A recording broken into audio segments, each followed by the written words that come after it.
So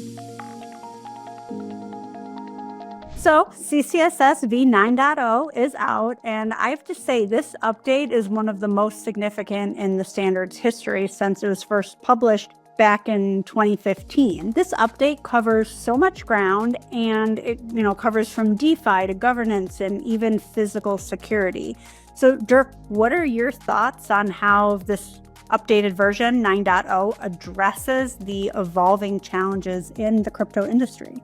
Yeah, it really does, Jess. Version 9 definitely takes things to the next level. For starters, the enhancements and clarifications to the existing requirements are a game changer all on their own. The updated terminology, clearer references to external standards, and the removal of some of the restrictions on new technologies make the standard easier to understand and implement. It's also a step towards making good security more accessible to organizations of all sizes and types. Yeah, I really agree. And I think simplifying the language while still covering complex systems is really no small feat, especially when we're talking about a committee of experts who are volunteering their time and they all come together for this community-driven standard. But anyways, beyond the refinements, there are new requirements addressing DeFi and, with smart contracts and complex key management systems, the DeFi space has been a huge challenge. So how do you think these updates are making an impact for that? Yeah, absolutely. The DeFi-focused requirements are huge. Smart contracts introduce some really complex and intricate key management needs that don't necessarily exist in more traditional systems. So by providing guidance specific to those environments, the CCSS version 9 is giving organizations a framework to navigate the additional complexities. It's not just about plugging holes, the CCSS, but about staying ahead of potential vulnerabilities in what is one of the fastest growing areas of blockchain technology and technology overall. Yeah, I agree. And, another area where I do think the standard is making strides is governance. Written acknowledgements from executive management and these key custodians, along with risk management, threat modeling, those requirements do really raise the bar for accountability. But do you want to talk a little bit about why it's so important? Governance is critical, especially as we move towards greater institutional adoption. These updates ensure that key decision makers are actually directly involved and the risk isn't just managed, but actively mitigated or even proactively mitigated. For example, consider a crypto exchange working with a third-party wallet provider. Under the updated governance requirements, the exchange's executive team and key custodians would need to sign off on the security practices of the wallet provider. They'd need to conduct detailed risk assessments, implement threat modeling to identify potential vulnerabilities. The focus on service provider management is also a big win from the standpoint of organizations can't just trust their third parties. They need to verify their security practices. In this hypothetical scenario, the exchange would need to ensure that the wallet provider complied with relevant security standards, including the CCSS, that they performed regular audits and had adequate incident response protocols. These are all things that are common in across other standards, and we are just really applying them very specifically to the key management and key operations elements that go on in a business. So this proactive governance approach, I think, reduces the likelihood of a breach stemming from a weak link in the supply chain. Yeah, I think that's a really great point that you just brought up, Dirk. And, another update that I found interesting is the enhanced logging requirements. It might not sound that exciting, but this added focus on monitoring for suspicious activity and, the scrutinizing of wallet addresses, it seems like a really practical step forward.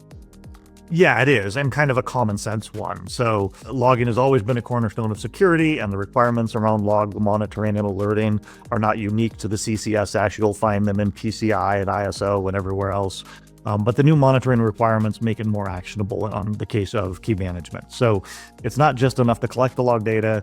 You need to actively analyze it for anomalies. And by ensuring that wallet addresses as well receive the same sort of scrutiny as the logs, version 9 closes gaps that could be exploited in operational processes otherwise. Let's also not forget that there is now support for single signer mechanisms. And while we know that's not a best practice to use single sigs, or single signers, they are still widely used in some architectures. And one of the things I really like about the standard is that it doesn't just dismiss them, but with this update, it is instead providing detailed considerations so that you can evaluate, or so that the auditors can evaluate the use of these single signer mechanisms. Yeah, absolutely. The industry is not one-size-fits-all landscape, and the CCSS has to acknowledge that. So by offering guidance for smaller entities, single signers, the standard bridges the gap between what might be ideal practices and real-world implementations that we know are out there, making it more practical, inclusive, but still helping to improve the security of the ecosystem overall. I agree. And talking about practical piece of it, I think that the new physical security controls really are worth talking about. I mean, too often when we focus on digital security, we're overlooking the physical environments where key management activities are actually happening. Yeah, completely. Physical security is foundational. All of information security is built on top of that. And so adding it to the CCSS, kind of long overdue, again, focused on the key management operations. So whether it's safeguarding hardware wallets or access to key management facilities, these controls address some critical risks that have been kind of underestimated and understated for too long.